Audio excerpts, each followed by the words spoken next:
Shalom. మొదటి యోహాను పత్రిక 2వ అధ్యాయము 10వ వచనము. తన సహోదరుని ప్రేమించువాడు వెలుగులో ఉన్నాడు. ఆధునిక యుగమును డిస్క్రైబ్ చేయాలంటే ఇతరుల అవసరతల పట్ల ఆసక్తి చూపుచున్న వారిగా వర్ణించలేం. రాను రాను మనుషులలో కాఠిన్యం ఆవరించి సున్నితత్వాన్ని కోల్పోతున్నారు. స్వార్థపరులుగా ఉంటున్నారంటంలో అతిశయోక్తి లేదు. అబ్రహాం లింకన్ గారు ఇలా అంటారు: ఎదుటి వ్యక్తికి తగిలిన దెబ్బను చూస్తున్న వారు దానిని అనుభవించలేకపోతే అట్టి వారికి నా సానుభూతిని తెలుపుతున్నానని. ప్రపంచంలో అధిక భాగం ఇతరుల పేదరికాన్ని బట్టి, బాధలను బట్టి ఏమి పట్టని వారుగానే ఉంటారు.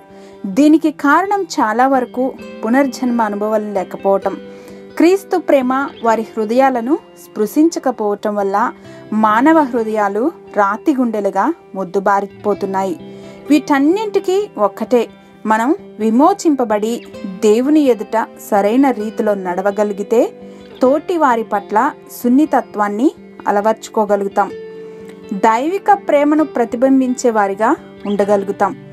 దేవుని కరుణను, ప్రేమను స్వీకరించి ప్రతిబింబించటానికి పరిశుద్ధాత్మ దేవుని నడిపింపు ఉంటే తప్ప మన తోటి వారిని మనం నిస్వార్థంగా ప్రేమించలేం.